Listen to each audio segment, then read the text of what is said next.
First Sip Brew Box is a one-of-a-kind subscription service for craft beer lovers based right here in Pittsburgh.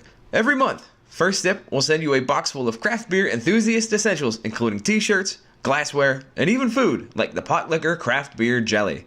Right now, our friends at First Sip Brew Box have a special holiday offer for you. Just sign up for a 3-month subscription and get your 4th month free. Just enter the code 3for1 when you sign up at firstsipbrewbox.cratejoy.com. That's the number 3, F-O-R, and the number 1 at checkout to get your 4th month free at firstsipbrewbox.cratejoy.com.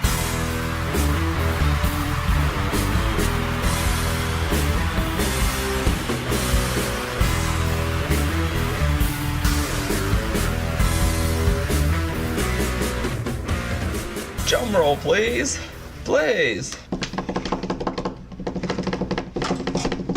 go on the box.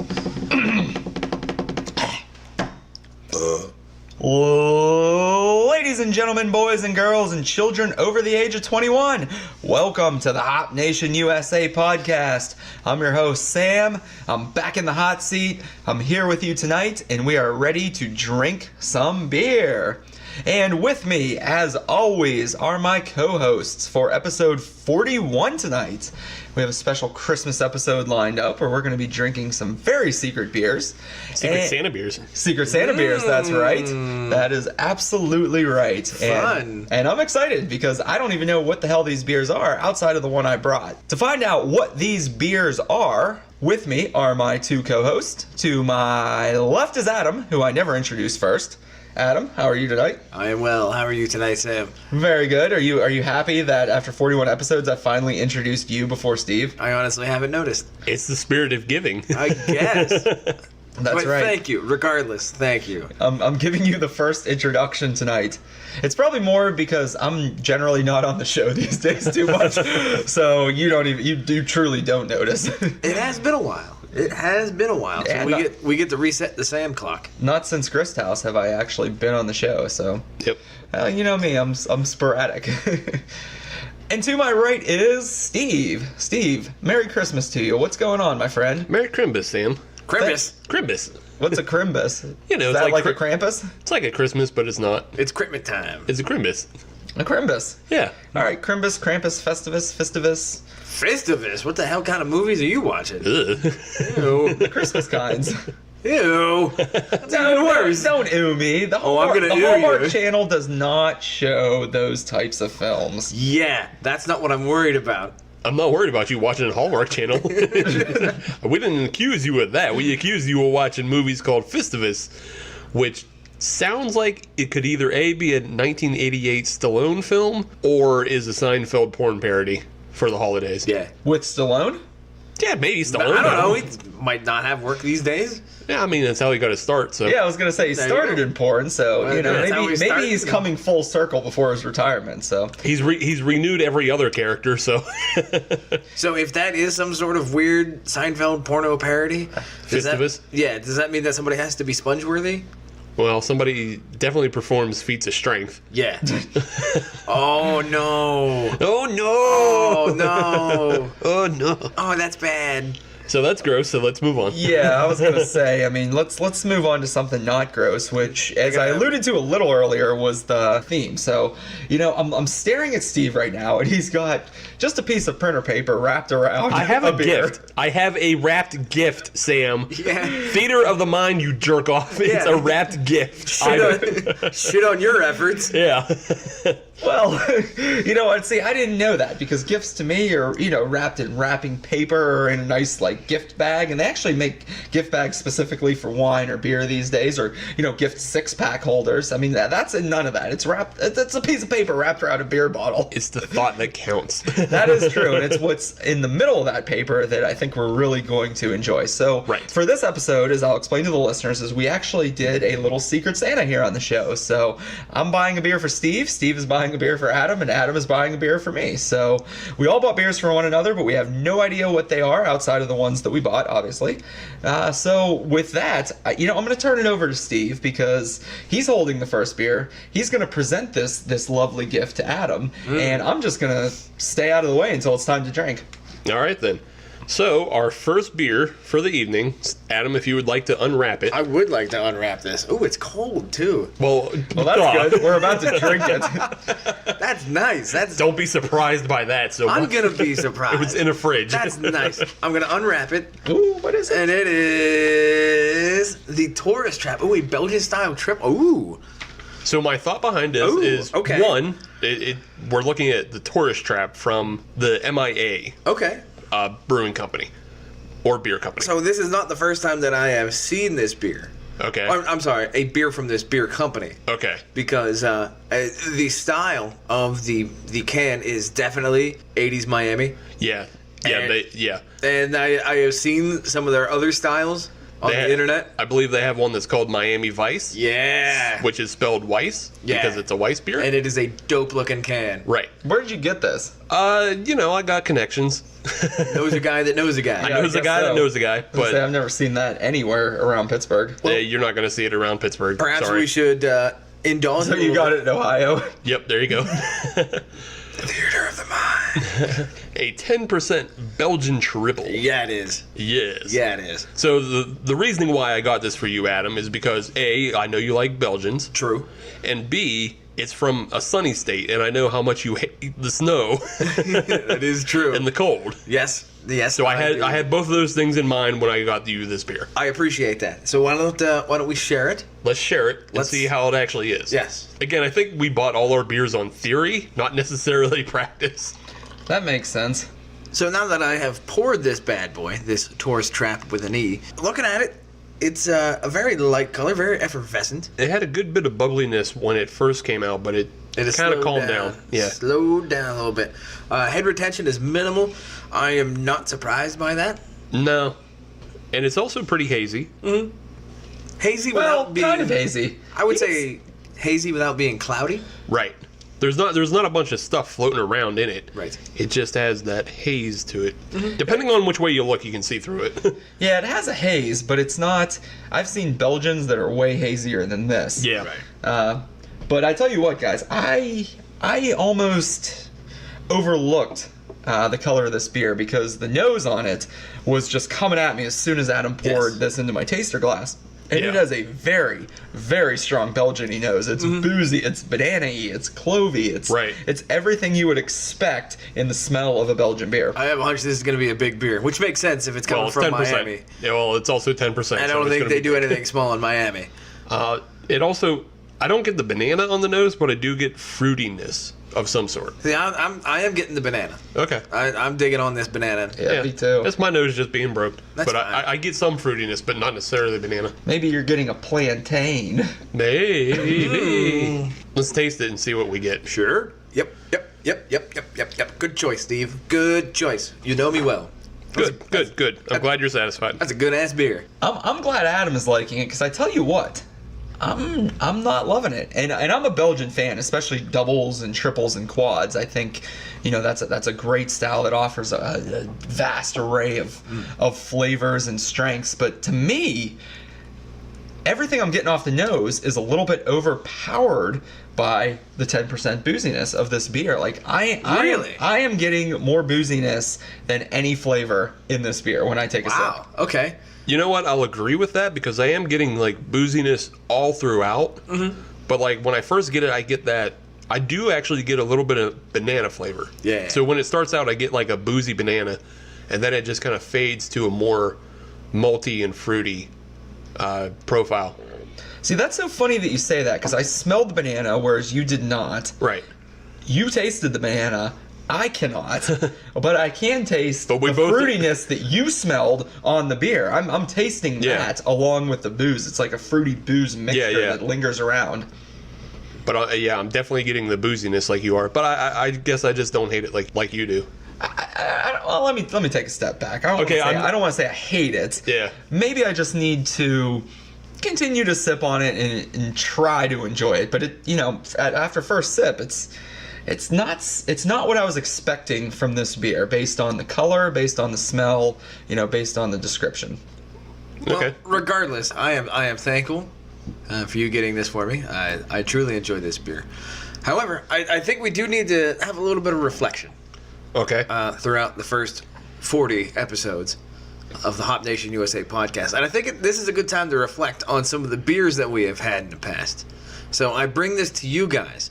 Of all the beers that we have had on the podcast, what are you guys most thankful for? Not necessarily for the best beer, but one that maybe surprised you the most or gave you the best impression. What jumped out at you most through 2017? Sam, I will start with you. Here's the thing with me, and this is going to come to the surprise of no one. And when I think about beers and even the brewery that I'm thankful for, that is to the surprise of no one, Pizza Boy. We had an episode featuring Pizza Boy. We've tried various Pizza Boy beers throughout the show. I know I've brought a number of them on.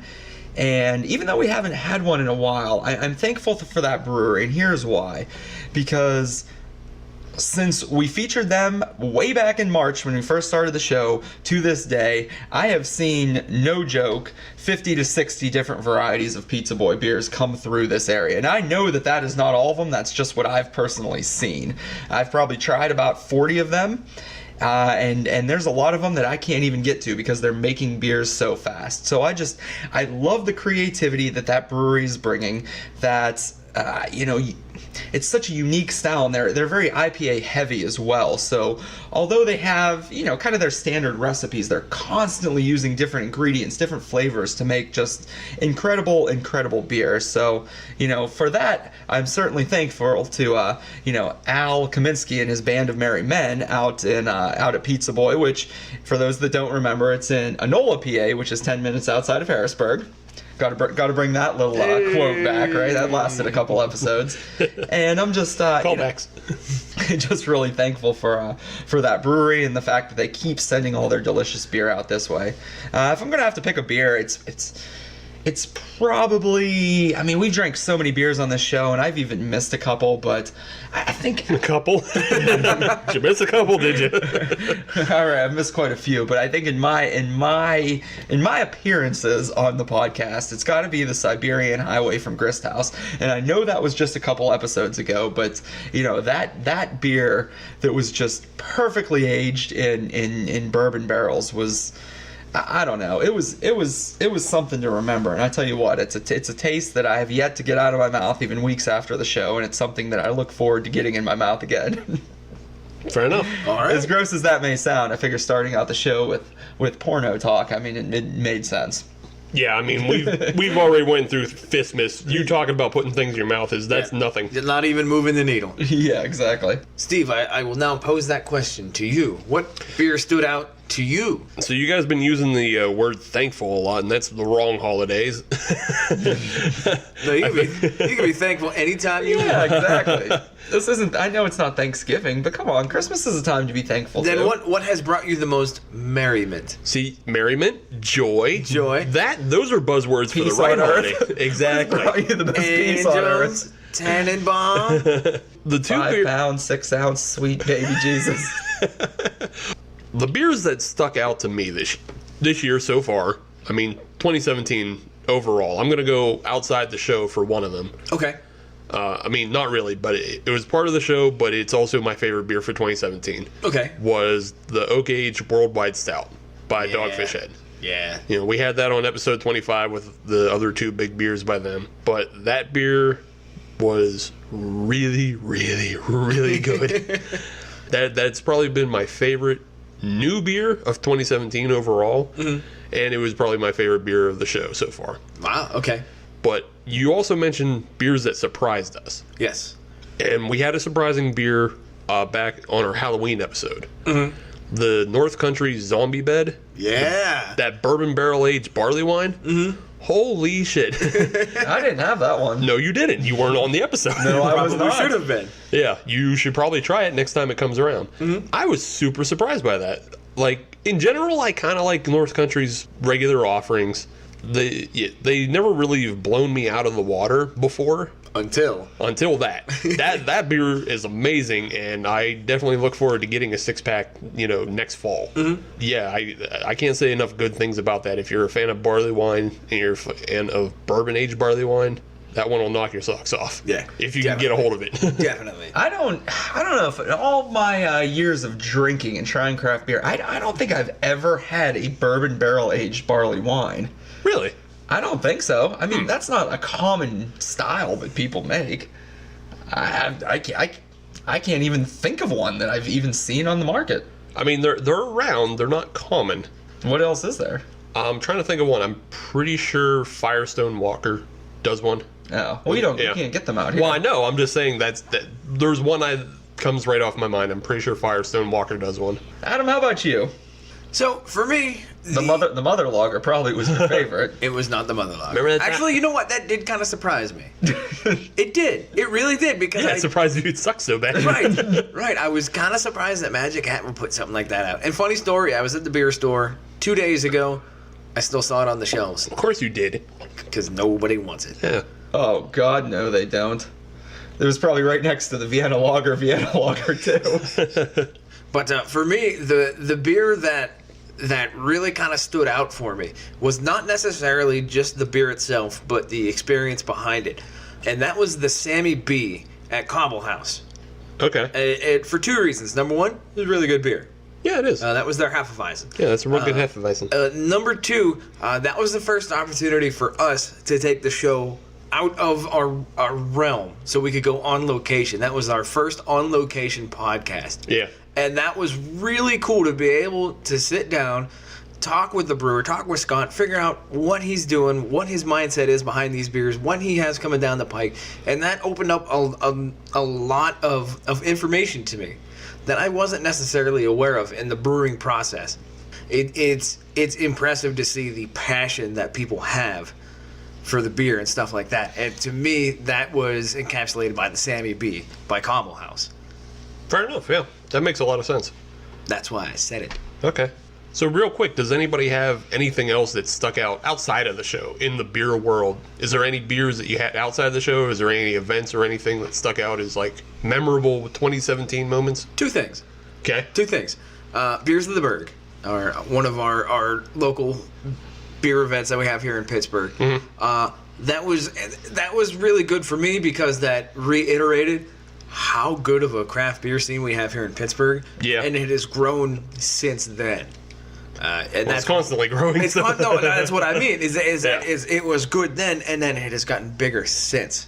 And the other thing is actually something that just happened a couple weeks ago, and Steve, you were there for it. Was I? You were. You didn't show up at the same time as I did, but you were there. But the release of the Founders CBS. Oh, okay. The reason that is significant to me is twofold. Number one, that beer hasn't been released in 3 years. Number two, that is actually the first time I have ever stood in line to get beer.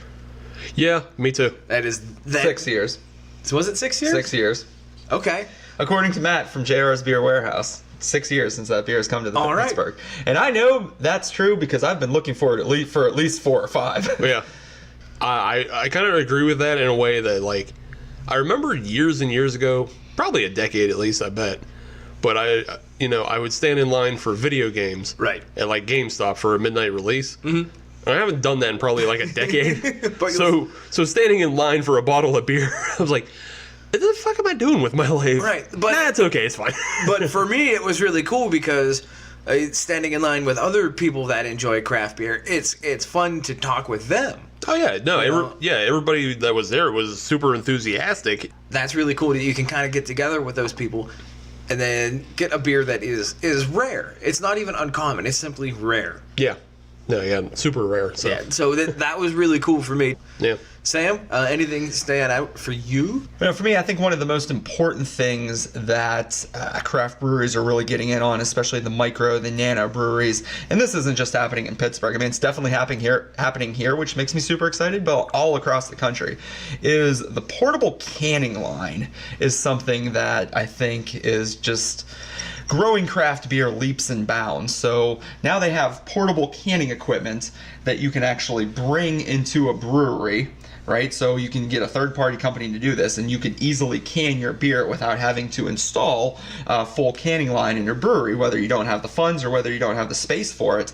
Now you can can your beer and sell that to your customers, which I think is incredible because it really preserves the beer a lot longer. So, traditionally you could either get a local beer on draft or a local beer in a growler. And, a growler fill, you can bring that back home, but it's only going to last a couple days. But now there are so many breweries around Pittsburgh that are legitimately canning their beer and having these can releases. And it's something that people wait in line for because they're so excited to get a case of this beer. And like the CBS, it draws a lot of demand. And like the CBS, it's not cheap. I mean, they're going for like $70 a case, some of this beer. And, people are buying that. They're choosing local beers over, the national brands, even though it's more expensive. But they're supporting local, and they should, because the beer that they're canning is really, really good. And it's just very exciting to see, the communities come together for these local breweries. So to me, that's a significant event and something that I look forward to seeing more of.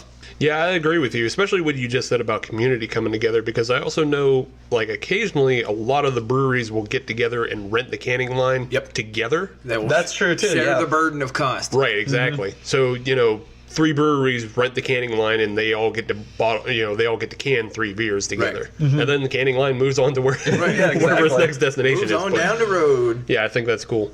For me, the one memorable thing that I really liked was the Brutal Beer Fest. Mm-hmm. I was the only one that went to it of the 3 of us. Right. I think a lot of us kind of suffer from beer fest fatigue in a way. Definitely. Because they're all the same, and it's hard to find new things when we go to beer fest that we haven't had before. We get really focused on that. With Brutal, it does 2 things really right. One, it introduces the concept of collaboration beers between the bands that are playing and the brewers that are there. Yeah, and that's awesome. So you get something that you won't get anywhere else. Ever. Except for that night. Except for that night and a few limited release parties that they've had around. Mm.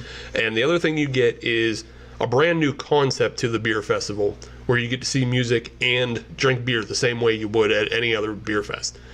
I think metal music, it's pretty niche, and that's just for me. It is. But I can see it expanding to, punk or just regular local indie artists and things like that.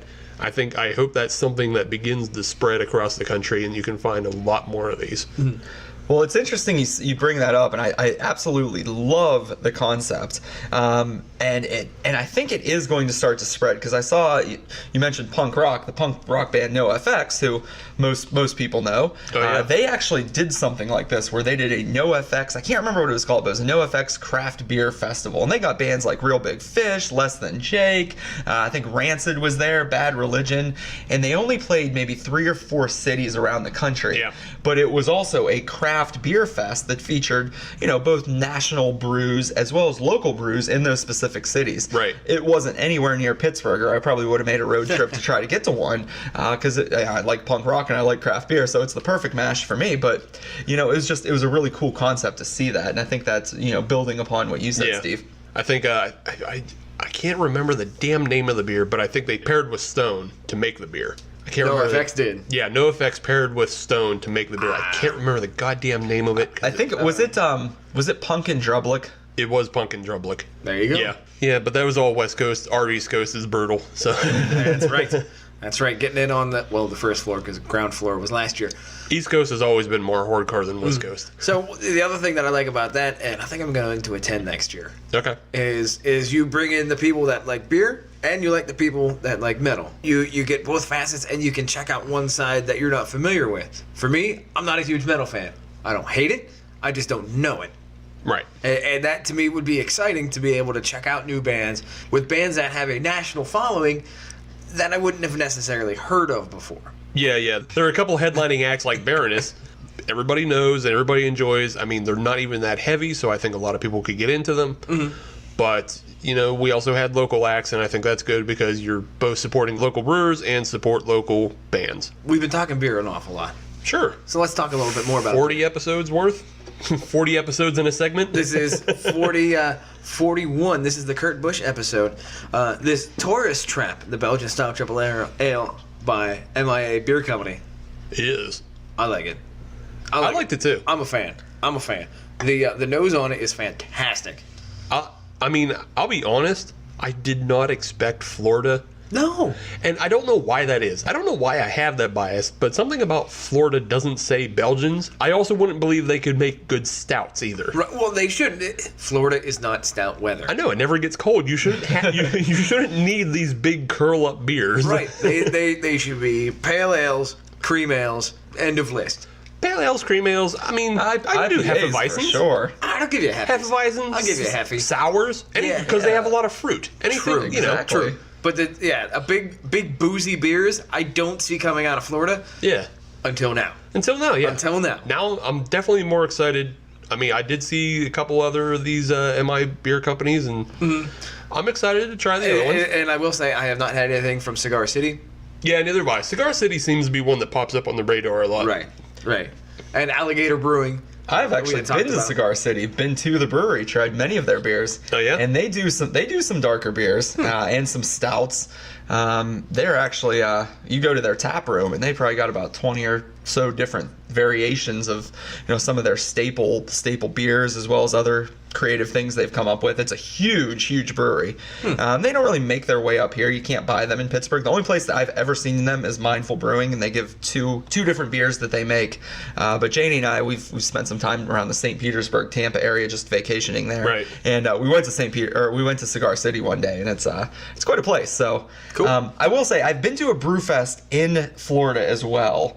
And I think they're really up and coming in terms of craft beer. I was really impressed with a lot of the microbreweries down there. And this was a local fest, very similar to our Beers at the Berg. Right. It featured all of the local breweries. Now it was on the Gulf side, so more like Tampa, St. Petersburg, Clearwater area. But I was really impressed. And I think the beer once it starts to make its way up here, we're going to be really impressed by it. I liked it. Well, if they're going to bring the ruckus like they did with this tourist trap, I look forward to it. Yeah, I'm not totally surprised that the beer scene's blowing up down there, because I feel like it's just a lot of snowbirds from Right. our area going down there and Right. starting their brew companies as they retire. I'm just more surprised that we don't get more from them back. Right. Send it back, Florida. You Send have it the back. motorhomes. Yeah. You have the space. The snowbirds are coming back up here. Send the beer with them. I know. Spread the love. Fill just go up their RVs with cases. Don't just go down there to the two Permanis locations in Florida, drink the Cigar City, and come back up here with nothing to say for it. You gotta earn your keep. You gotta earn your keep. So what do you say we take a quick break here? Yeah. Come back with another segment, and we'll come back with another Secret Santa gift. Yay.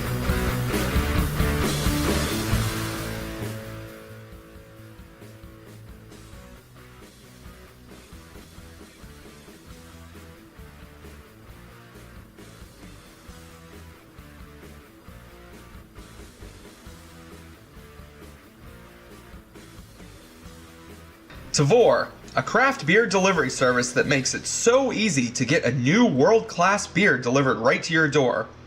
This Seattle-based company works with the best independent breweries around the world.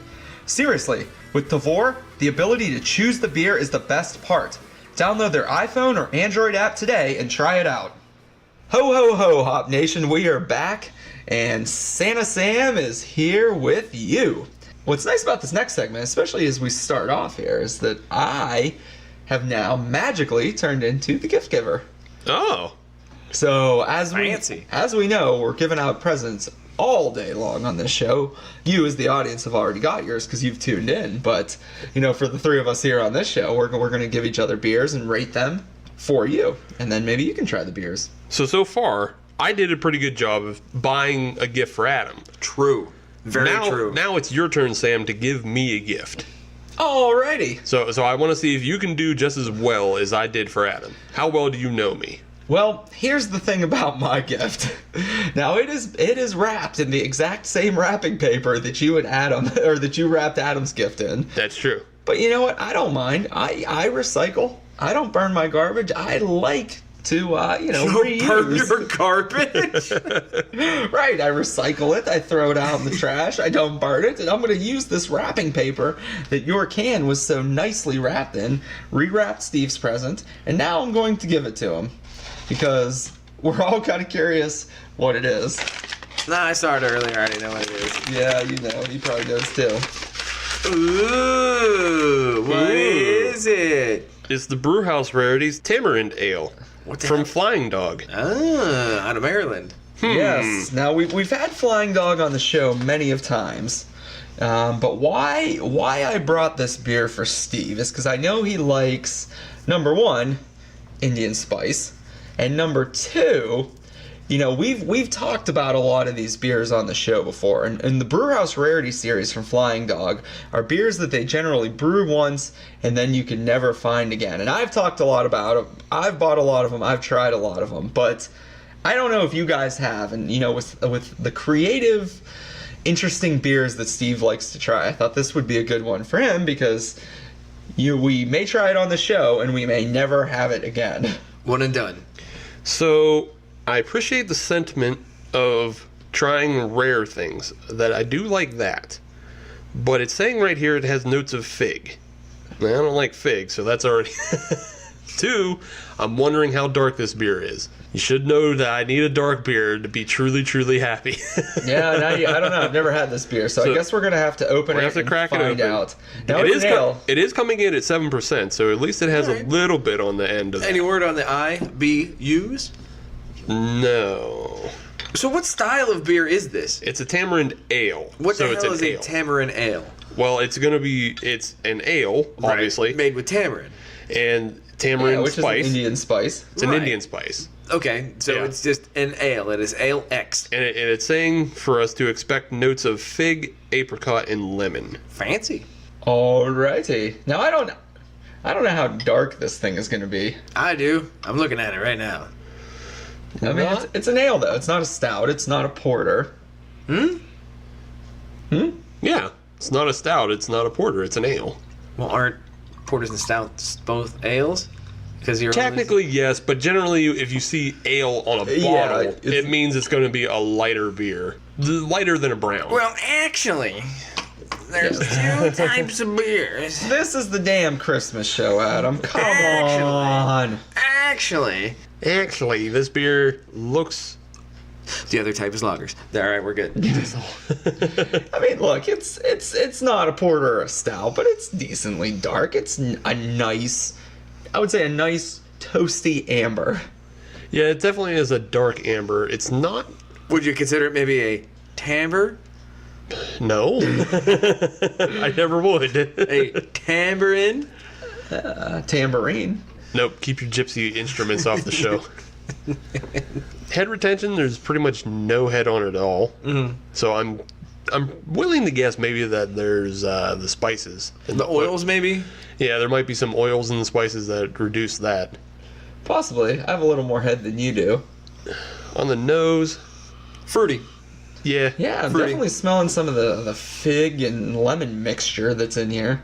Which I like. It does smell fruity.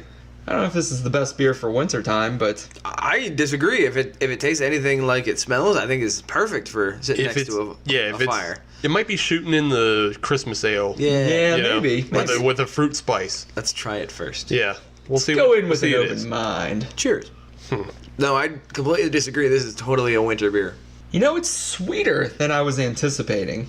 So what's interesting to me is... You definitely taste the fig. That's for sure. What's interesting to me is that it starts sweet, but then it goes dry. Yeah, it has a very strange, dry, malty aftertaste. Mm-hmm. I find that very interesting. That maltiness is also accompanied by the fig. There's a lot of fig in this beer. Yeah, there definitely is. I didn't know you didn't like fig. I'm pretty sure I've said that before. Yeah, no, I've totally said that before on this show. Have you? Yeah, Maybe when we did the Unreal. Oh, that beer wasn't very good in general, so I don't know. I thought you liked that one. The Unreal? Yeah. Nah. I think you liked that a little more than we did. I know I definitely did not like that. Maybe a little more than you guys did, but I don't know. I was hoping that it wasn't the fig that did it for you. No, I totally pointed out that now that you're saying that, I think you are. Shit! Figs and dates are not high on my list of things I enjoy. I should have actually read this beer description before I just purchased it for you. Or picked it out of my fridge, whichever was the case. In reality, I got no beef with this. It was a good thought on the rarity side. I do enjoy a good rare beer. Here's the thing: where without going on Untapped, and just in recent memory, and by recent I mean within the past couple of years, where have you had a beer that's made with like a tamarind spice? I can't really think of any, actually. Nor Exactly. 'Cause Yeah. It's not something that's used to brew beer Yeah. often at all. So Might be a reason for that. maybe, but look, it's unique. It's something. It's Yeah, something no, it totally new, and, is. it's there. So you got to capitalize on the opportunity. Never hurts to try new things. Yeah. I will also add, though, I think maybe the brewhouse rarities have also kind of disappointed me in the past, too. Oh, really? Yeah, because they had, they made a mint julep, supposedly. And I tasted no mint or julep. Yes, we talked about that one. Yeah. On the show, but we didn't have it because I've never had that one. But remember, that was the same episode we did Flying Dog, and we talked also about the sea salt caramel brown. Second episode of the show, which we all really liked. That one was really good. Yeah, that was really good. Yeah, I think I like the idea that Flying Dog likes to shoot for the moon and try something brand new, and that's how you figure out whether things work or not. Right. I like the fact that they make batches big enough that it'll make it to a store. Up here in Pennsylvania. Well, yeah, just anywhere. I mean, Right. usually when breweries get wild and they start shooting for stuff, it never makes it out of their tap house. You get one tap for a week and a half, and then it's Exactly. gone forever. Yeah. So what do you say we branch out away from this beer a little bit more? I'm still gonna drink it though. Oh, definitely. I will be here as well. That's good. Glad you're not going anywhere. Yeah, I will be here as well. So what do we talk about for segment 2? So for segment 2, I mean, we're still in the holiday season. It's still, kind of the end of the year. Yeah. We already talked about what we loved about beer in 2017. But what did you guys like about 2017 in general? Was there anything to like? There was plenty of things that were... Okay, well, you sound enthusiastic, Adam, so why don't you jump in there? Shit. Ha ha ha. No, actually, I do have something that has very little to do with beer. Okay. But in a roundabout way, it does, and it's actually something that we have mentioned on previous episodes. Tesla. They debuted their large over-the-road truck. Uh-huh. And I'm actually very thankful for that. I think that is a fantastic application of that engineering design. It's the next logical step, and I think that is a huge step towards getting away from fossil fuels, which, as a motorhead, is a rather odd thing to say, but I think it is a very valid pursuit, and I think it is definitely worth our time to look into. And as a matter of fact, because on last week's episode we had a very bright spot where we actually didn't shit on AB InBev completely. For a change. Where they already ordered 40 of the new Tesla semi-trucks, for lack of a better term. And then they got outpaced by Pepsi, who ordered 100. Right. They are now no longer the leader of the pack. Oh, really? Who needs more trucks than Pepsi or beer? UPS. Oh, damn. Okay, yeah. That makes sense. They put in an order earlier this week for 125. Nice. So, from the reading that I have been doing on this, it looks like what they might be doing is dedicating a specific distribution center Yeah. to electric trucks. That way they can come back to the superchargers. That makes sense, because as we mentioned, they only have the 500-mile range. on them. Right. So that is very exciting for me, because that is a huge step forward towards independence in terms of our oil consumption. Yeah. And so that is something I'm very excited for. Now, on a lesser note, the Model 3 came out this year. I'm not a big fan of the Model 3, but the Model S, now that it has the ludicrous mode, the Model X, both of those are able to do 0 to 60 in under 3 seconds, which is bananas. I have never been able to experience ludicrous mode in a Model S, but from what I've heard, it is literally painful. That's cool. I'm down with it. Exactly, because it is such a step change in velocity. There's so much acceleration there because of the electric motors that your brain doesn't have time to catch up with what's happening, and it's almost like a whiplash effect. 0 to brown pants. Yeah, I want that in my life. So that is what I am happy that came out of 2017. Okay. All right, Sam. So what'd you enjoy about 2017? Jeez, I don't know how I could follow that, but I'm just gonna try to hit the highlights of some things that were important to me. Let's see. In 2017, got a new job. That was nice, right? Job you enjoy more. Job I enjoy more. That's good. We saw a new Fast and the Furious movie this year, which definitely did not disappoint, even without Paul Walker. The great Paul Walker, one of the best actors of our generation. Okay. That is true. Clearly, you guys have never seen 8 Below. Oh man, but that movie was fantastic, right? I mean, The Rock is really establishing himself as a true action star in Hollywood. Oh God, what else came out? Stranger Things 2 came out. That didn't disappoint. Great follow up to the first season of that. I wasn't sure what to expect in season 2, but I have to say I was thrilled. A lot of Demogorgons. Spoilers. I haven't started watching the show yet. Oh, you haven't watched any of the shows? No, because I want season 3 to come out in like 2019. They're doing like 4 or 5, aren't they? And then I think it's only 4, and then they're actually just stopping at 4. Are they? Yeah. Okay. Yeah. Well, you should watch it. Oh man, I don't know. Taylor Swift released a new album this year. I haven't even listened to the whole thing yet, but man, that was a couple songs are pretty good. Gee, I don't know. I mean, there's so much here. I can I got a bottle of CBS, which on December 1st, I think if you didn't post a picture on Instagram of your CBS, then it automatically dubbed you a loser and you got an unfollow. So I forgot to post a picture for us, and I'm sure that's why a lot of people unfollowed us. Yeah, all 3 of us have a bottle, and none of us posted a picture of it. Nope, none of us posted a picture of that. Because that's not for other people. That's for me. Right. I mean, you're not sharing it with anybody else. But... Actually, I am going to share. That is going to be my Christmas Eve beer with my family.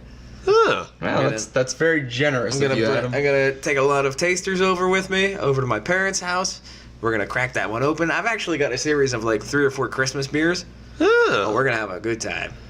I do have a series of 3 or 4 Christmas beers as well, and I'm not sharing any of them. Is it still going to be a good time? Yeah. You're damn right it is. Because I'm not sharing any of them. It's all for me. Yeah, I don't know. I mean, those are some highlights. What about you, Steve? You why don't you chime in here? Help me out here. What did you find exciting about 2017? I finally saw Star Wars Rogue One. It's terrible. You got me beat. I haven't seen it yet. I haven't even seen The Force Awakens, so Don't waste your time. There's other things to watch.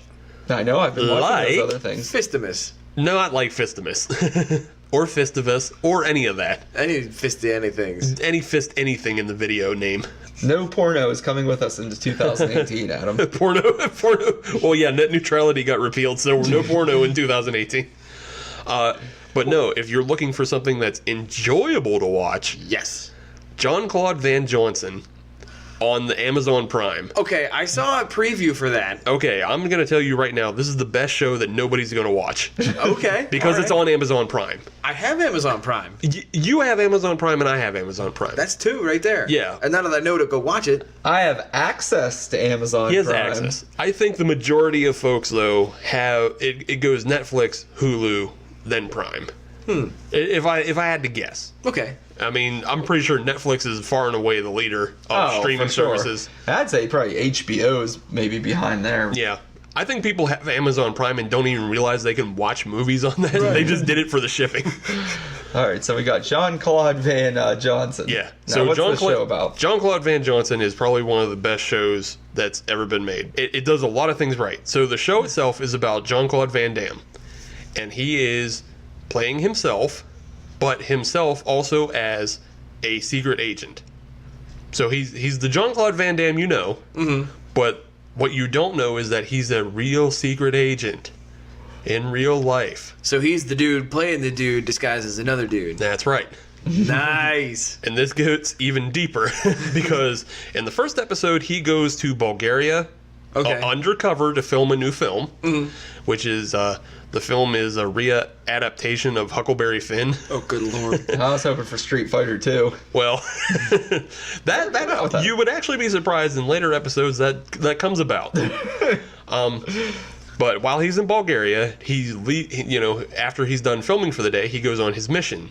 And he goes into this facility that he infiltrates, and there is a janitor working at this facility. Oh, no. And he plays the janitor as well. And it is one of the funniest character choices because while he's in the facility, He kills everybody else, and he does the neck break on, he does the classic 80s neck break on this guy. That is him. Right. But it doesn't kill him. It just gives him a severe neck problem. Oh. So you see the rest of these episodes of this character Philip walking around with this terrible hunch. His neck's all screwed up, and he's putting on this voice. And it's really good acting by Jean-Claude Van Damme. Did you ever think you would say that sentence in your lifetime? Oh no, I already knew this. There's a movie called JCVD, which is it's very similar in that it plays with kind of the reality of who Jean-Claude Van Damme is. Fourth wall and all that. Yeah, so he actually does a really good. Watch that first. And there's also a movie called Sudden Death. Let's not forget about that. That was filmed at the Civic Arena in Pittsburgh. So, I'm glad you brought that up. Towards the end of the series, just to spoil a little bit, Jean-Claude has to come to terms with himself and everything that he's done. And he finds himself in a meditation where he is not necessarily doing battle, but he's faced with all the women that he's loved and lost. He's faced with everybody he's killed, both in real life and in the movies. And as he's reflecting upon all this, there is a giant penguin. Iceberg. Yes, Iceberg makes an appearance. Nice. Is it really Iceberg or just a penguin? Nah, it's just a penguin. But it's a penguin in a hockey jersey. Like, the colors are there, but it's not official Iceberg. Right. It's like Iceberg from Big Lots. So, but you figure it out. It's good. Does he put his head in the deep fryer or hot water or whatever the hell he did in that movie? No, he threw him through a dishwasher. That's what killed him. Big difference. Right. It was an industrial dishwasher. Yeah. Well, then I will definitely have to go check it out. That is definitely worth watching. Jean-Claude Van Johnson. Yeah, never even heard of that. Yep, so that's my highlight of 2017. Right on. That one show. Just one TV show, that's it.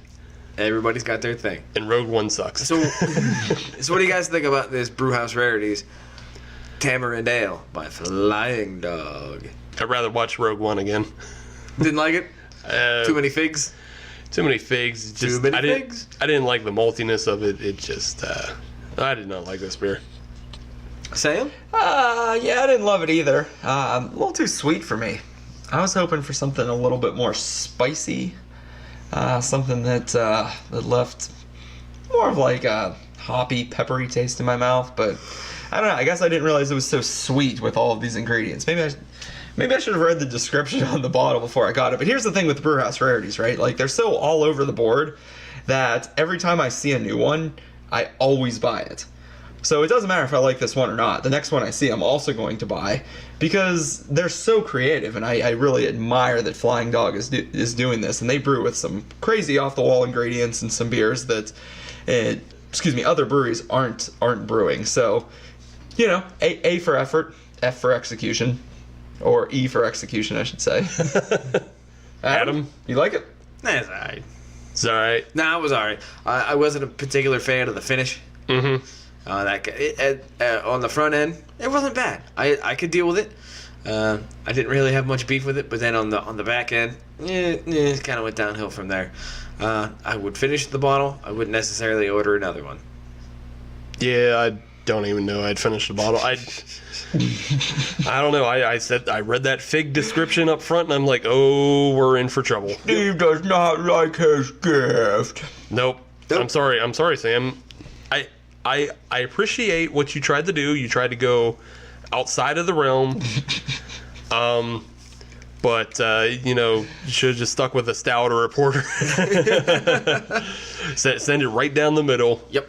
You know what? This is like at Christmas when you go out on a limb and you try to buy your fiance or your girlfriend or your wife, a piece of jewelry you think she'll really like, when you realize you should have just got her a Marshall's gift card because let her pick it herself. At the end of the day, that's what she's gonna like, and she can pick out what she really wants. So, but hey, you know what? It's Christmas here at Hop Nation USA, and I'm taking the calculated risks, so yeah, that's why I went with this one. But you know what? We have one more gift to give when we come back, And thank God it's finally my turn to receive something. I cannot wait to open this present that will be wrapped in recycled paper. So stay tuned to see what that is. I know I'm excited. Hopefully you're excited. And we'll be back with one last Secret Santa beer for you from Mr. Adam. So stay tuned to see what it is.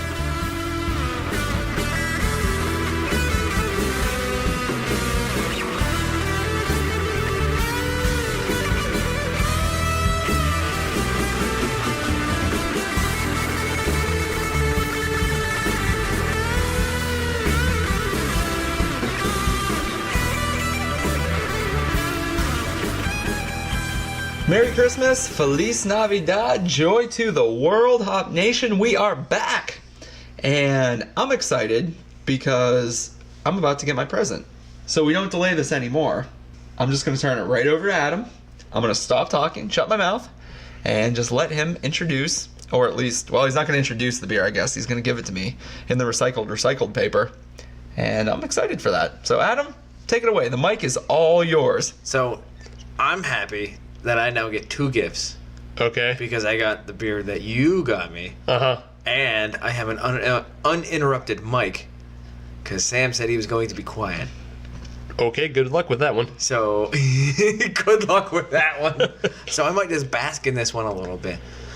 I think you had enough of an uninterrupted mic when you were talking about electric trucks last segment. You're damn right I did. Yeah, exactly. I didn't even say anything about that. I just sat here quietly and thought about what I wanted to say.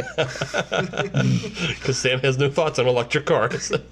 They're pretty great. So give him his gift. I will. Sam, this is my gift to you. Enjoy it. I will. All right. So, I know the audience can't see what we're looking at right now, but we are looking at a beer wrapped in recycled paper. Oh yes. Printer paper. It looks like basic, 8.5 by 11, not legal paper. So I'm just gonna pull it off and see what's underneath. Oh, I even turned it the right way. Oh man. Seeing this beer, I'll reveal what it is in a second, but seeing this beer and what Adam has got for me makes me feel like a complete asshole. Great. Good. Why? Because Adam has bought me something so great, and I bought Steve something that he didn't enjoy. Now, I didn't know he wasn't going to enjoy it. I went out on a limb, but I should have went with another staple. So Adam has gotten me a beer from one of my all-time favorite breweries, and it is from 3 Floyds out of Indiana, and this is the Necron 99, which it says it's not normal, but it's a Scotch-style ale. Scotch-style. It is not. It's not a Scotch-style ale? Or It's not a 3 Floyds beer? It's a Scorch-style ale. Oh, a Scorch. Clearly I can't read. I should get my eyes checked. But you're right. I thought it said a Scotch, but you're right. It does say Scorch-style ale. Correct. That is actually a reference to the movie Wizards. Ah, okay. Yeah. I did not know that. I did not know that either. I've never seen that movie or heard of that movie. Well, that actually is an IPA. Oh, it's an IPA. It is. It is not the 3 Floyds Zombie Dust, but it is the Necron 99. Oh man, sorry, Steve. Sorry, man. I'll make it up to you. I mean, there's always another Christmas. And then that Christmas can be the CBS. I have so much crazy shit in my fridge too that I chose wrong. I chose wrong. I mean, you didn't choose wrong because I should have your stuck to the thought staple. process was correct. For the most part. If he remembered that I said I don't like figs. Honestly, I didn't remember you didn't like figs either. I'm just saying, well, it's even recorded history too, so both you guys are jerks. True. This is true. We drank that El Camino Unreal so long ago. I know. So I'm just saying it is recorded history. Oh man. All right. So again, I still appreciate the fact that he did shoot for the moon on grabbing something rare. Correct. I'll give him credit on that one. Yeah. Just think of it this way: if I didn't get you that beer, you may never have tried it. Even though you may never have wanted to, you wouldn't have tried. Now you can say you at least have had it, thanks to me. Another one in the notch on Untapped, which I'm super bad at keeping up with anymore. Me too. Me too. All right, so let's take a look at this IPA, Necron 99, from 3 Floyds Brewing. Hazy. It is very hazy. I wouldn't even say hazy. I'd just say it's cloudy. translucent. Yeah. in the style of the hazy IPA as it's known today, this is not it. But Three Floyds is not going for that New England style haze that many others are, so you can't hold that against them. No, this isn't meant to be a juicy boy. This is just kind of has a lot of stuff going on in it. Juicy Boy, is that 10 minutes outside of Bloomington? Yes. I jumped ahead a little bit, guys, but I took a sniff of this, and it smells delightful. So that is a lot of citric. It's a lot of citric smell on that, and perhaps dank. Yeah, yeah. This is approaching dank. I would say dank is a good way to describe it. When I've smelled other dank beers or beers that brewers have called dank, they smell kind of like this. But definitely some of the citrus notes. Yeah. You can tell it's going to be hoppy. Absolutely. You can tell I'm probably going to like it, and Adam probably is not. But, you know. Yes, that is very true. But I am willing to approach it with an open mind. Right. Which is good. I bought it for you, Sam. Yeah, this is a gift for Sam, Well, not a gift for Adam. If it was a gift for Adam, it would just be a Weissenstefiner, minor. I did that wrong. Stefana. Yeah, that one. Yeah. At which point you pound the table. I'm not going to do that because that's bad audio. No, and we don't want to spill this delightful IPA that we're about to put into our bodies. So this is our first Three Floyds beer of the show. We have not had Three Floyds on this show, unless you guys did it without me, but I would have been sad about that. It's not the easiest thing to come by in Pittsburgh, so. And you can't come by in Pittsburgh at all. That's why I said it's not the easiest thing to come by. You got to go outside of Pittsburgh to get it, outside of Pennsylvania to get it. But, you know, what the hell? I'm going to take a sip because this is my present and I'm very excited for it. I'm down, and Adam is hesitant. So I'm looking at this like. Oh wow! You ever do a pour? Hold on, no. Sorry, you got to stop. I'm sorry. I know you want to talk about something, but this is wow. That is not what I was expecting. I got to take another sip. That is a crazy aftertaste, but it's so good. It's almost like it tastes like an IPA up front. Yeah. But finishes more like an orange juice. And specifically what I'm thinking of is, you ever take an emergency packet, pour it in the water, and stir it up? It almost finished like you're drinking a vitamin C water like that. I mean, I haven't done that, but I'm definitely kind of going down the road of it's some sort of orange juice derivative. Mm-hmm. It's not orange juice. It's a citrus fruit juice of some sort. I'm getting almost maybe a little bit of pineapple as well. Yeah, I could get a little. I think I might be getting a little notes of pineapple, maybe. Yeah, but that back end, that's a definite concentrate orange. Yeah, it is. Very interesting. Very interesting. I like it a lot. Adam, what do you think? Yeah, I'm curious to hear your thoughts on this one. Yeah. It's not your typical hoppy IPA. It is not. And I'm thankful for that. I don't know. I understand where you're coming from, where it kind of has that juicy finish. But as I'm talking, my mouth is still drying out. See, I'm not getting dried out. I'm getting dried out. Okay. I'm getting dried out. And I am not a fan of the dry mouth. Yeah. Ain't nothing worse than when something dank gives you cotton mouth. Mm-hmm. Yeah, I don't know. I'm digging it a lot, though. That's such an interesting citrus flavor on the back end. It is certainly different from any other IPA that I have had before. Yeah. I still can't decide if that is a good thing or another bad thing. Yeah. So at least it's different. Yeah, at least it's different. I will give them that. It's a new flavor for you. Right. I don't have to think too much about this one. I like it. Okay. You seem ambivalent at the moment, Adam. Yeah, let's go with that. I mean, I definitely like it. I'm trying to think about how much I like it. And it's such a unique IPA for me that I'm still trying to process it. So I just figured it out. What it tastes like to me. As soon as I burped, I had a little bit of a burp and it came up through the nose. On the burp on the back end on the nose, it tastes like a Hazy ecto cooler. Oh.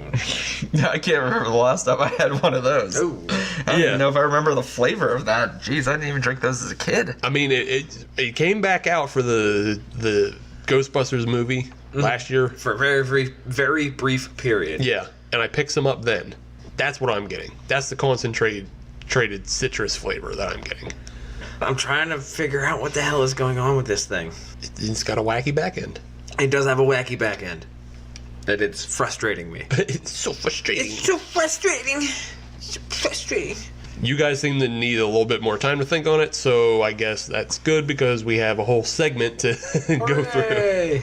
We're in the middle of the holidays. Mm-hmm. And depending on when you're listening to this, you could be listening to it before Christmas, or you could be listening to it after Christmas. Or perhaps during Hanukkah. Yeah. Or Tet. Or Kwanzaa. Yes.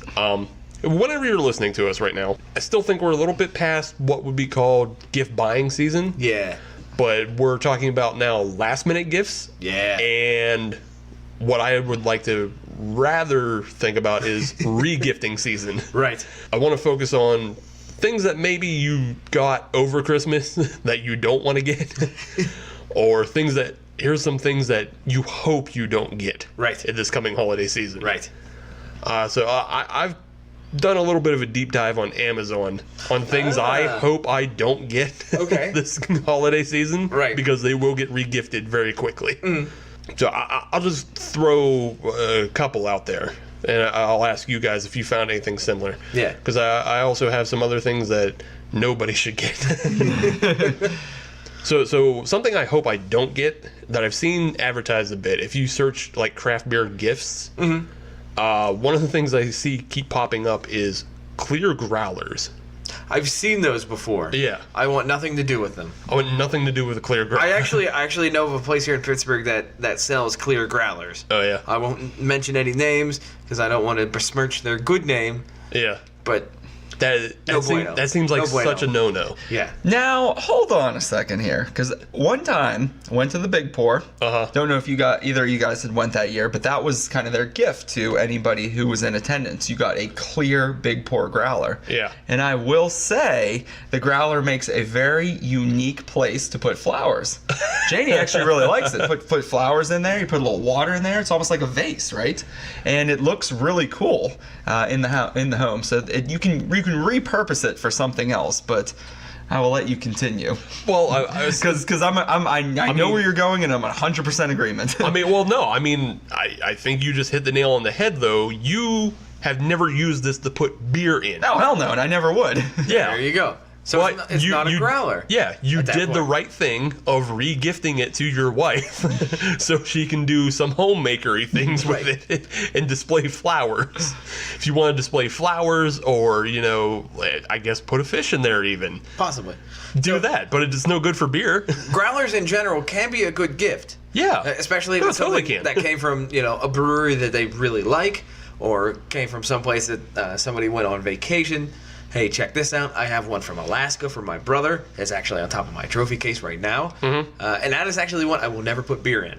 Okay, that's fine if you want to have it as a decorative. It is. It is a display growler. Right. But still, if you're going to get one that you use, you want it to be brown glass. You don't want it to be or clear. Even go into something like one of the new stainless steel ones. Yeah. Or something like that. But clear glass, no bueno. Yeah, that's no bueno. No bueno. So if you're thinking about buying a growler, don't buy a clear one unless you know it's not going to get used. Right. So enlighten the audience, just in case folks are, they're on Amazon right now. They have a clear growler in their shopping cart. Why would you not want to buy the clear version of the growler? Beer that comes in a growler is more likely to just kind of go flat. It'll get funky on you. And clear glass, the reason why beer in general doesn't come in clear glass bottles, with the exception of Corona and other crappy Mexican beers. Right. And I think Stella Artois comes in a clear bottle. I think it's a green bottle. It might be a green bottle. But, the reason why they don't come in clear bottles is because that's the quickest way to skunk a beer, is allow it to be exposed to sunlight. Right. So if you expose a whole bunch of beer, because growlers are 64 ounces, 32 with some of the smaller ones, right, you're going to skunk your beer really quick because it's also already on the edge of being flat, because it's in an uncommon vessel for it. So I have another one, and I've seen it all too often, and I have seen them end in disaster. Anybody that listens to this show should know, but just in case, if there's somebody out there that just decided to listen to us on a whim, or maybe they maybe just like us as people, but don't necessarily know craft beer, do not, for the love of all that is holy and decent, get anybody a Mr. Beer Kid. Oh, God, no, yeah. Do not do that. Do not do that to them. Because what that's going to do is that's going to turn them off from actually pursuing home brewing. It's terrible. Terrible. Yeah. Just don't. That's an easy one. That's low-hanging fruit. Yeah. Don't do it. Not only is it not representative of the home brewing process, but the beer also usually comes out like trash. Right. Don't do it. Just don't do it. If there's somebody is actually legitimately interested in doing that, there are other options out there. Yeah. Get them a Pico brew kit if they really want to get into home brewing. You can still brew 1 gallon. That's a nice gift. Pico brew stuff is expensive. Yeah, well, it's expensive. That's but a wildly generous gift. I'm just saying, like, I've seen the Mr. Beer kits. They're like $69 or something like that. Yeah, Pico Brew's going to run you at least a couple hundred. Oh, yeah, easily. I'm just saying, show the person you love them by getting them a Pico Brew kit. Don't skimp and get them garbage Mr. Beer. Right. Right. Because even if they do enjoy it, they're going to go buy new equipment anyways. That's right. So actually, no, like a homebrew kit, a starter is only, what, $150, something like that? Yeah. Yeah. So for a 5-gallon batch? So it's not that expensive. $150, $200 to get everybody set up, ready to rock and roll. Yeah, I mean, one of those new kind of Keurig-esque Pico brewers, those are more expensive. I wouldn't. That's even what go that's down what that. we were talking about. Right. But I wouldn't brew. even go down that road. I'd go straight into the homebrew kit. Yeah, I mean that makes sense. I guess you would have to know who you're buying for more. Correct. All right, Sam. What's your don't buy? All right, so here's my biggest don't buy, and it's not one thing in particular, but this is going to be a collection of things that I've seen over the years.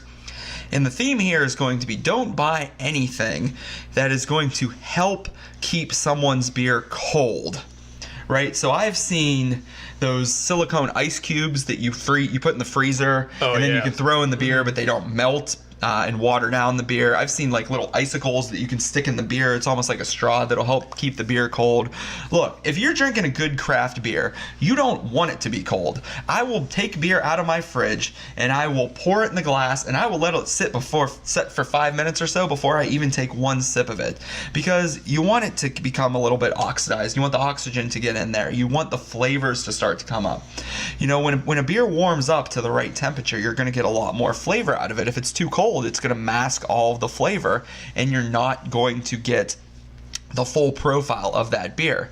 So think about, Coors Light. When you see a bottle of Coors Light, they had that gimmick a while back to say, drink this when the mountains are blue. That's because the beer was so cold that you could taste absolutely no flavor in it. But there are actually products out there, and you see them at Walmart, Kohl's, That's Target. Seen on TV. Yeah, is seen on TV. That'll say, hey, keep your beer real cold. Now, unless you're drinking a Bud Light or something shitty that you would need to keep cold to actually have it tasting somewhat decent, if you're buying for a craft beer drinker, do not buy anything that will help them keep that beer cold. I don't even want somebody to buy me a friggin' koozie, for God's sakes. I want the bottle to warm up a little bit so that I can get more flavor out of that beer, because, with the type of beers that I buy, that you guys buy, that craft beer drinkers buy, I mean, you're looking at, $3, $4, $5 a bottle. I want to get as much flavor as I can out of those beers, and there is no way that I'm going to use something to keep that beer obnoxiously cold. It's a waste of money. It's going back. It'll be getting re-gifted to, someone that has no taste in beer, or that just loves to sip swill, such as Bud Light, Coors Light, Miller Light, Busch Light, or any of those, quality beers that we love to hate on this show. Yeah, those goofy, like, hacky, as seen on TV gimmick products are, like, the worst stuff. And nobody should buy them to begin with, ever. Like, they never work as intended, or they're just bad in general. But, yeah, you're absolutely right. If you're going to keep a drink cold, keep something like a daiquiri cold. Keep, a pina colada cold. Let your beer breathe. Yeah, absolutely. Let it become what it, I kind of enjoy drinking a beer cold and then letting it transform over time. Right. I don't want it to be the same temperature the entire time. You want to go on a bit of a beer venture. I want a beer venture. Exactly, Adam. Mm-hmm. And you never want those bars to serve you that beer in a frosted mug or frosted glass. When I get shit like that, and I've had craft beers served to me in frosted glasses before, I feel like I'm ready to throw that right back in their face. I mean, that is disgusting. It's disgraceful, and something that, quite frankly, I don't stand for. That's obnoxious. I've never had that. No? The only thing that comes in a frosted mug is A&W root beer. Ooh. Well, yeah. That's just delicious. Will there be vanilla ice cream on top? I mean, it depends. I'm just saying. saying. No. The answer is yes. Okay. The answer is okay. Thank you. There you go. Okay. There is. Okay, so I think those are all pretty bad gifts that we've covered. I found two of the worst though. Okay. This is just like one of them's dangerous, Okay. and the other is something that should never be sold. Okay. And I think it's a big problem with the internet. And I also found these on Amazon, which is kind of disappointed me.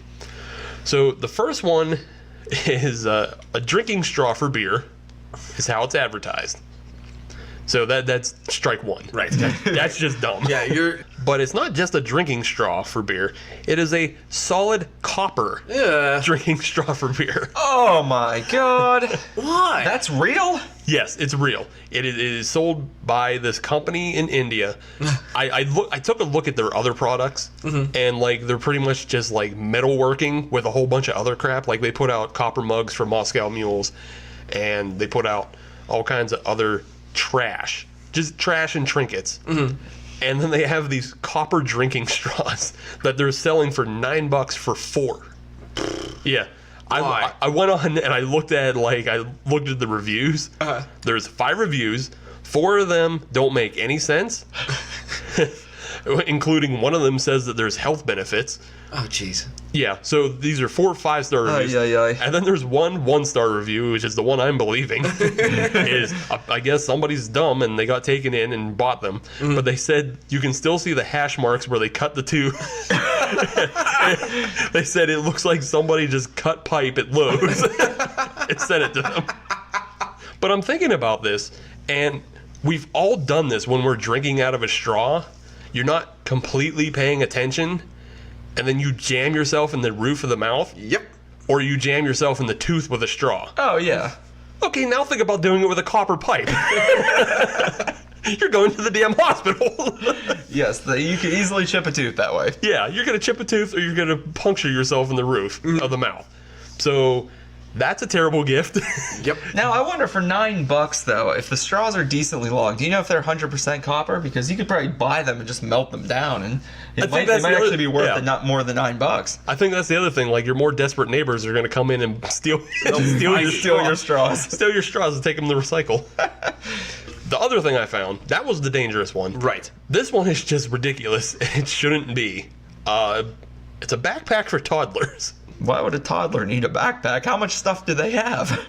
That's not the point. The point is the logo emblazoned on the backpack says IPA lot when I drink beer. Oh boy. Oh boy. Okay. I mean, I've heard that phrase before, but for a toddler. Yeah, it's a bit much. It's on the back, and it comes in blue for boys and pink for girls. Jeez. And it's specifically made for toddlers. It's not just like a backpack with that written on it. It is Unbelievable. toddler-sized, $28 That's bad. to send your kids to school and get a lot of questions about endangering them later. It's a parent-teacher conference just waiting to happen. Yeah. That's a parent police officer conference. You know, it makes me really think that I'm in the wrong profession when I hear, stuff like that. Because really, you could probably make a decent amount of money off selling stupid shit to stupid people. Because there are some parents out there that would come across that on Amazon and be like, "Oh, that's so funny. I got to get that for my kid." Or especially around the holidays. Yeah. Too. Oh, that'd be funny for my friend's kid. Hilarious. He should have an IP a lot backpack. What? Are you out of your mind?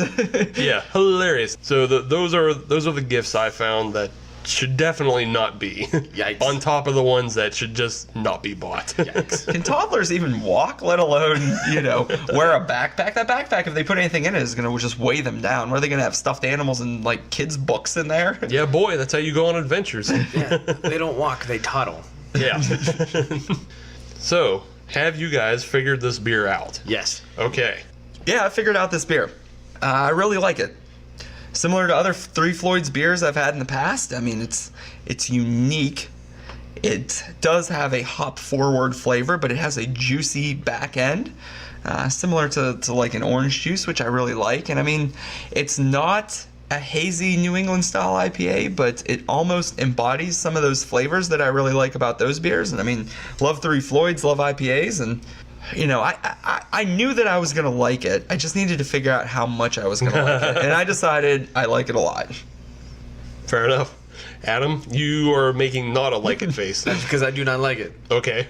That's a good thing you gave it to me then. That is right. That is why it was a gift. A gift. That's right. Nope, didn't like it. Fair enough. Is there anything specific or? It's general being. Okay. I appreciate that it is a different kind of profile in the IPA realm. Yeah. Still not a big fan. Okay. The hop residue on the back end is too much for me. The juiciness is there.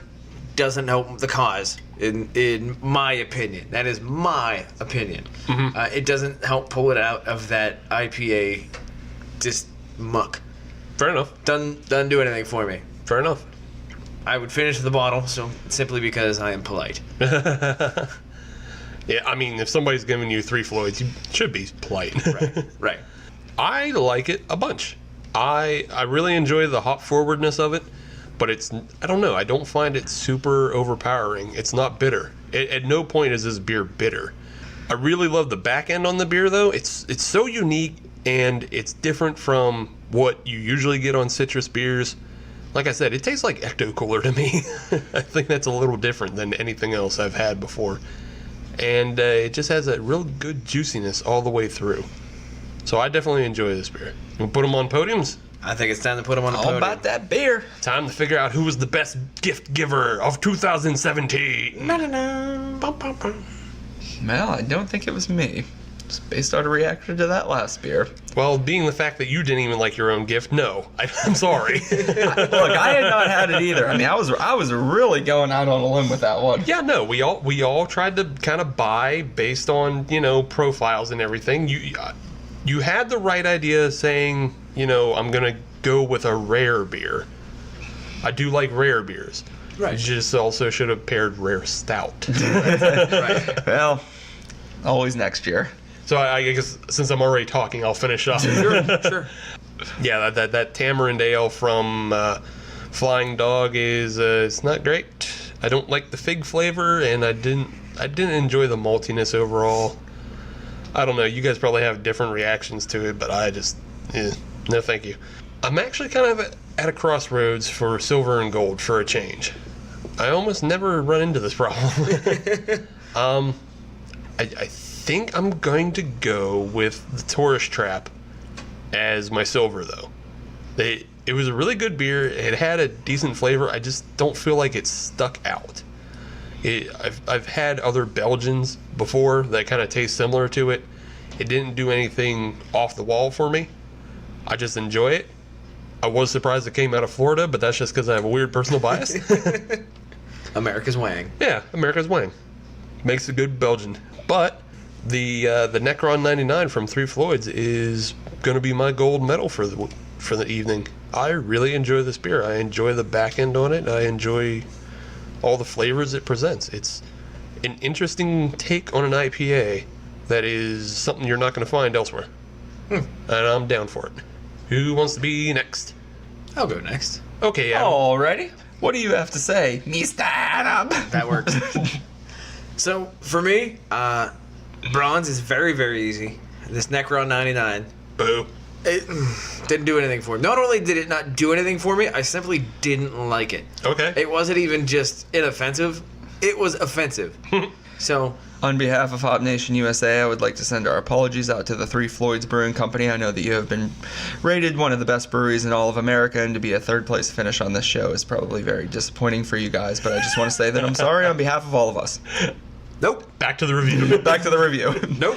Small disclaimer in there. There is no disclaimer. I 100% stand by my statement.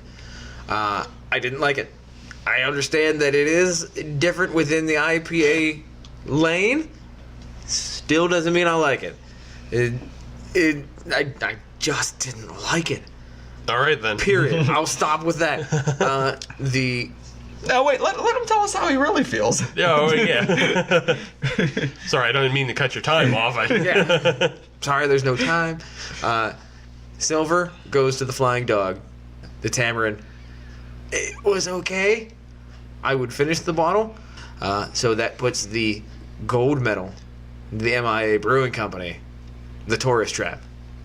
That to me was definitely the gold medal effort. And not only because it was my gift, Mm-hmm. And I thank you for that, Steve. I truly do. But I thought of the three, that is definitely the only one that I would drink two of.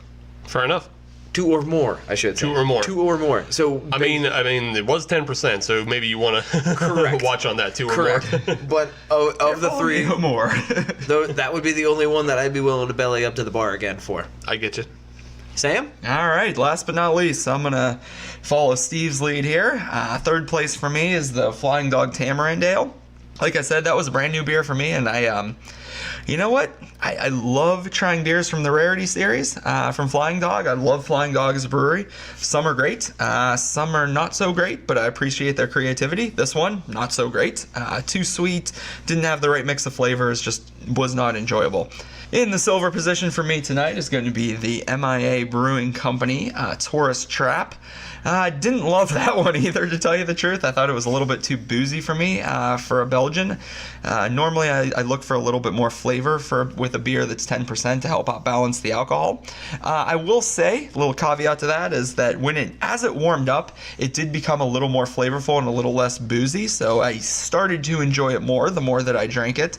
But that does not compare to my gold place finish here tonight, which is the Necron 99 by Floyds Brewing Company. This beer was fantastic. It was hoppy. It was juicy. It was everything that you would expect from a Floyds beer. And although I had not had it before, I enjoyed it just like I enjoy the rest of them. So, I would drink this one again. I'm always on the hunt for Floyds beer. Cannot wait till they eventually make their way into Pittsburgh so I can, so I don't have to go to Ohio anymore to get those beers. But you know what? Really enjoyed it, and it was a great choice from Adam. He chose a really good beer for me, so that I appreciate, and he hit the nail on the head there. So that's my review, my gold, silver, bronze for tonight. Okie dokie. That sounds good. I mean, I too can't wait till Floyds finds their way out here so I can get some of that Apocalypse Cow. Hint, hint for next year if you're looking for a gift. I've not had that one yet, so. That's really good. Good stout. So, that brings us towards the end of the episode, and I guess that's time for social media plugs. Not quite yet. What? Not quite yet. How's that? Do we have a special guest coming? No. Absolutely not. But what do we have, Adam? I'm gonna make it a little bit serious here for a second. But one thing I did want to do is thank those that have helped us grow the show throughout 2017. The places that we've gone to, the people that have come on to the show, people that have helped us grow the show, and just a couple of quick shout outs. The good folks at Cobble House, Brutal Beer Fest, Grist House Brewing, First Sip, Dennis and Sammy, you guys have been awesome.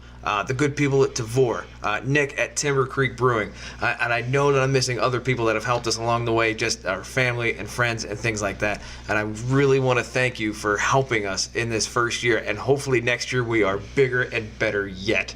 I know we will be. Yeah, we could take a little bit of time to shout out a couple other podcasts that have helped us along, like Drinks with Larry out at Cleveland. They're pretty great. They are. Who Invited This Guy from New Jersey, Philly area. Those guys are funny as hell. You should check them out. I know there's a lot more that we're not thinking of at the moment. How Did This Get Made is great. How Did This Get Made is great. I don't know if they've really helped us. We really haven't helped them, but that's a good podcast too if you're looking for something really funny. Last podcast on the list. Yeah, but In Poor Taste. Oh yeah, dumb. Yeah, yeah. That would have been bad. Yeah, those guys have been a good help to us too. Definitely. So definitely check those out. Yeah, and thanks for everybody that have helped us along. Yes, much appreciated. Couldn't have done it without you. You guys are the ones that really make this show. We just, drink and talk about beer, but without the listeners and the wonderful, friends and breweries here in Pittsburgh and some of the other connections that we've networked with and met over, the last couple months have really helped to grow the show and really helped us get to where we are. So we look forward to bringing you many more episodes in 2018. We're going to stick with the same schedule, one per week, so you'll continue to get your weekly fix of Hop Nation USA, and we'll try to make them just as good as they were in 2017. And I know we already have more guests in the works. So oh, yes. Not to mention maybe some other things. Some other things. So stay tuned, Hop Nation. We might have some big things in the works for 2018. Maybe. We'll see. And with that, if you want to follow us on social media to find out what these possible big things in the works could be, you just have to search Hop Nation USA and you'll find us on Twitter, Instagram, and the Facebook. And if you want to listen to brand new episodes to find out if we're doing anything big yet, you can search us on iTunes and Stitcher and Podbean and Google Music Play. And if you're on any of those platforms, please leave us a rating, a review, and a subscribe, and that helps us get even bigger to do even bigger things. And you can just find us on our own website at hopnationusa.com for all of our episodes and reviews and features that you won't find anywhere else for free. All right, guys, I think that's 2017 in the books. That's 2017 in the books. So I look forward to 2018. Merry Christmas, Happy New Year to you both. Same to you. To Happy all the Kwanzaa. listeners out there. Happy Kwanzaa. And Tet. I'm gonna try celebrating Kwanzaa. See what's up with that. All right. I hear they do good feast. Don't you have to wear a robe? Dashiki. Don't be ignorant. Let us know how that works out for you in 2018. That's it. Yep. That's it. We're ending the year on that note. We'll see you, Hot Nation. We'll see you in 2018. Enjoy your holidays. 2018. Don't be ignorant.